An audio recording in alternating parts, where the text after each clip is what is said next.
오늘 본문인 사무엘상 13장은 사울의 통치 초기, 곧 왕이 된 지 2년에 발생된 블레셋과의 대치 상황을 우리에게 이야기하고 있습니다. 이 사건은 사울이 왕이 된 직후 이스라엘은 암몬과의 전투에서 큰 승리를 거두었다. 그래서 왕권이 굳혀졌다라고 11장에 기록합니다. 이 상황을 보고 블레셋은 이스라엘의 군사적 성장과 또한 중앙 집권화를 견제하기 시작합니다. 그때 사울의 아들이었던 요나단이 게바에 있는 블레셋 수비대를 공격하는 사건이 오늘 본문에 기록되면서 직접적인 블레셋과의 전쟁을 눈앞에 두게 됩니다. 블레셋은 이를 이스라엘의 도전으로 보고 대규모 병력을 동원하여 보복 전쟁을 준비하게 되는 내용들이 오늘 본문에 기록되어져 있습니다. 이 본문을 통해서 하나님은 우리들에게 다음과 같은 말씀을 하십니다.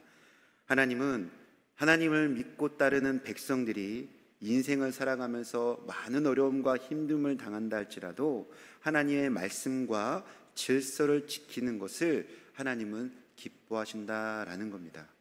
때로는 이와 같이 우리가 감당할 수 없는 여러 가지 힘든 어려움들을 통하여서 하나님은 우리의 믿음을 시험하신다라는 것을 오늘 본문을 통해서 우리에게 말씀하고 있다라고 하는 것이지요.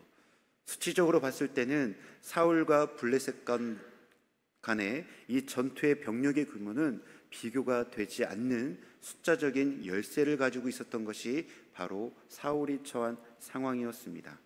그러나 하나님께서는 그 승리, 그 전투보다도 하나님의 말씀에 순종하는 그 태도를 먼저 보신다라고 하는 겁니다.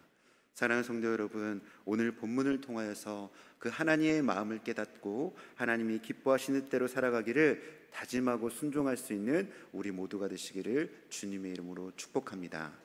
오늘 본문은 두 가지 말씀을 우리에게 전달하고 있습니다. 첫째, 순종은 기다림 속에서 증명된다라고 하는 겁니다. 사울이 왕이 된 직후에 사무엘은 왕에게 다음과 같은 명령을 합니다. 사무엘상 10장 8절에 보면 너는 나보다 앞서 길갈로 내려가라. 내가 네게로 내려가서 번제와 화목제를 드리리니 내가 네게 가서 내가 행할 것을 가르칠 때까지 7일 동안 기다리라 라고 명령했다라는 겁니다. 7일을 기다리라 라고 했는데 여기서 기다리다 라고 하는 이 히브리어의 원어의 뜻을 보면 목을 길게 빼고 주목하다, 간절히 바라보다 라는 뜻을 가지고 있다라는 겁니다.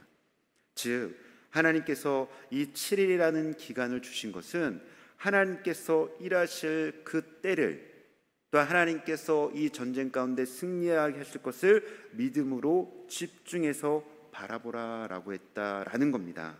그것은 하나님이 그를 신뢰하는지를 시험하는 기간이었다라는 것이죠. 하나님은 종종 우리에게 약속을 주신 뒤에 이렇게 기다림의 때를 허락하시는 경우가 있는 것 같습니다. 하나님께서 아브라함을 부르시고 내 자손을 저 하늘의 별과 같이 바다의 모래와 같이 많게 하시겠다라고 약속하셨는데 그 약속이 이루어지기까지 무려 25년이라는 시간이 걸렸습니다. 또 하나님께서 요셉에게 꿈과 비전을 허락하시고 그 꿈을 이루시기까지 13년이라는 시간을 허락하셨다라고 하는 겁니다. 기다림은 바로 하나님께서 우리의 믿음을 연단하시는 방법 중에 하나다라는 것이지요. 사울이 처한 상황은 그의 마음을 무너뜨리기에 충분했습니다. 이 이스라엘과 대적하기 위해서 일어난 블레셋 군사는 병거만 3만 명, 기병이 6천 명, 보병은 바닷가의 모래와 같이 셀 수 없을 정도로 많았다라고 말합니다. 그러나 이에 맞서 군사를 일으켰던 이스라엘 백성들은 3천 명에 지나지 않았습니다. 그 많은 블레셋 병사들을 보고 남아있던 군사들도 그 마음이 두려워서 동굴로, 수풀로, 바위틈으로 숨고 말게 됩니다. 사울은 자신의 주변에 남아있는 군사를 세어보았더니 그렇게 적은 숫자로 이 대적과 싸워 이길 수 있을까라고 하는 그 마음에 불안함이 일어나게 되었던 것이죠. 그래서 더 이상 자신과 싸울 군사들이 떠나기 전에 자신이 해야 될 행동을 해야 되겠다라고 판단을 합니다. 그 판단이 무엇입니까? 오늘 13장 8절로 10절에 이렇게 말합니다. 사울은 사무엘이 정한 기한대로 이레 동안을 기다렸으나 사무엘이 길갈로 오지 아니하매 백성이 사울에게서 흩어지는지라. 사울이 이르되 번제와 화목제물을 이리로 가져오라 하여 번제를 드렸더니 번제를 드리기를 마치자 사무엘이 온지라. 사울이 나가 맞이하며 무난하매라고 말합니다. 분명히 사무엘은 7일 동안 기다려라, 그럼 내가 길갈로 내려가서 번제와 화목제를 드리겠다라고 말했는데, 사울은 내가 여호와께 은혜를 간구하지 못하여 이와 같은 일이 생겼나라고 하는 자기 판단과 자기 생각에 그만 자신이 할 수 없는 그 영적인 일들을 행하고 말았다라는 겁니다. 그래서 하나님의 때를 기다리지 못했다라고 하는 것이죠.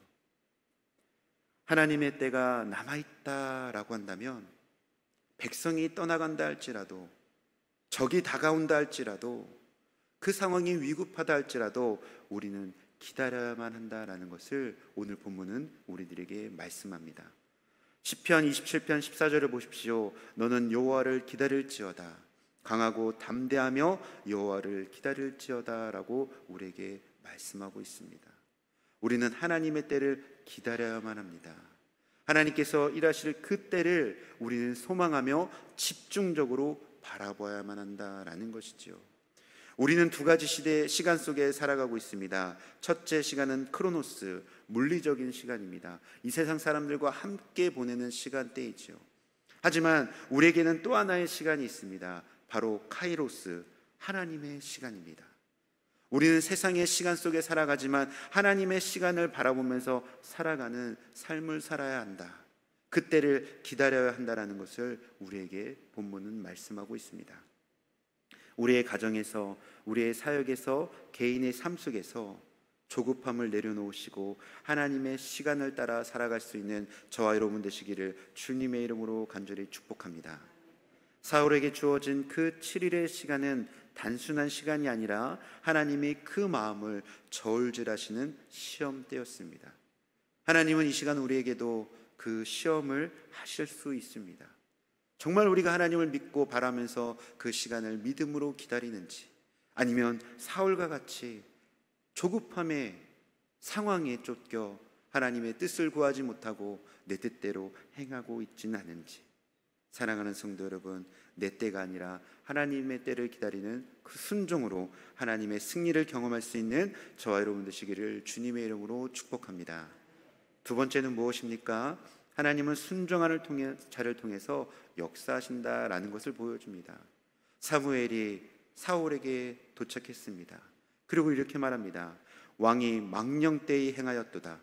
여호와께서 왕에게 명령하신 명령을 지키지 아니하였도다.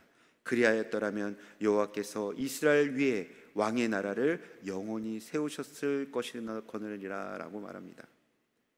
여기서 망령되이 행했다라고 하는 것은 어리석게 무분별하게 행동했다라고 하는 뜻을 가지고 있습니다. 이 말의 뜻은 무엇입니까? 사울은 지금까지 받은 그 하나님의 명령과 질서를 무시할 정도로 자기가 가지고 있었던 그 권위를 주장하고 깊이 생각했다라는 겁니다. 이것이 바로 그를 교만하게 만들었던 것이죠. 이 교만의 결과가 무엇입니까? 그리하였더라면이라 라고 말합니다. 다시 말하면 하나님의 때를 기다렸다라면, 순종하였더라면 당신의 왕조가 영원히 지속될 수 있었을 것입니다 라고 말한다라는 겁니다. 이게 바로 불순종의 결과물이었던 것이죠. 그리고서 계속 이어서 말합니다. 사무엘은 여호와께서 그 마음에 맞는 사람을 구하여 여호와께서 그를 그 백성의 지도자로 삼으셨느니라 라고 말합니다. 하나님은 사울의 불순종 앞에 자신의 마음에 맞는 사람을 세우셨다라고 말하는데, 그 사람이 바로 다윗이죠. 하나님은 자신이 가진 권력과 지위가 아니라 하나님 마음의 그 방향과 같은 사람을 찾으신다. 다시 말하면 하나님의 뜻에 순종하는 자를 찾고 계신다라는 것을 우리에게 말씀하고 있다라는 겁니다. 이 사실을 통해서 우리는 두 가지를 깨달아야 합니다. 첫째, 하나님의 사역은 사람을 통해서 이루시되 그 사람이 순종하지 않으면 그 뜻을 돌이킨다라는 겁니다. 그러므로 우리는 하나님 앞에 쓰임받기 위하여 하나님께 주신 그 은혜를 간직하며 그 뜻에 순종하는 삶을 살아가야만 합니다. 둘째, 하나님은 오늘도 하나님 마음에 맞는 사람을 원하고 찾고 계신다라는 겁니다. 그래서 우리는 예배, 우리에게 주신 그 사역, 일상의 선택 속에서 하나님의 뜻과 내 마음의 방향이 일치하는지를 살펴야만 하는 것입니다. 순종은 환경이 좋을 때만 하는 것이 아니라 불리할 때, 어려울 때, 그때 하나님의 말씀을 붙드는 것이 순종이다라고 우리에게 말씀하고 있습니다. 사랑하는 성도 여러분, 여러분들은 하나님의 마음과 그 뜻에 여러분들의 마음과 뜻을 세우고 계십니까? 하나님의 뜻하신 대로 여러분들의 마음의 방향을 맞춰 나가고 계십니까? 우리가 이 말씀에 순종하고 나아간다면 하나님께서는 우리의 연약함 속에서도, 우리의 부족함 속에서도, 우리의 평범한 속에서도 놀라운 일들을 이루실 줄을 기대하고 소망하며 나아갈 수 있는 저와 여러분 되시기를 주님의 이름으로 축복합니다. 말씀을 마치려고 합니다. 하나님은 능력이 아니라 우리의 마음의 방향, 곧 순종을 바라보고 계십니다. 오늘 우리의 환경과 상황이 어떠하든지 우리에게 주신 그 말씀 앞에서 순종하는 자리를 떠나지 않을 수 있는 저와 여러분 되시기를 주님의 이름으로 간절히 축복합니다. 그때 하나님은 우리의 작은 순종을 통해서 하나님의 뜻하신 바를 이룰 것이며, 이 일을 통해서 하나님의 나라를 세우시고 우리의 가정을 회복시키시며 이 든든한 교회를 온전히 세워 가실 줄 믿고 나아가실 수 있기를 간절히 바랍니다. 함께 기도하겠습니다. 주님, 우리의 마음이 언제나 주님 뜻과 방향을 맞추게 하여 주시옵소서. 환경이 아니라 말씀에 반응하며 조급함 대신에 기다림으로 순종하게 하여 주시옵소서. 우리의 순종을 통해 주님의 역사가 이어지는 줄 믿습니다. 오늘도 주님 마음에 합한 사람, 그 삶이 될 수 있도록 은혜와 자비를 베풀어 주시옵소서. 이 모든 간구 우리 주 예수 그리스도의 이름으로 기도합니다. 아멘.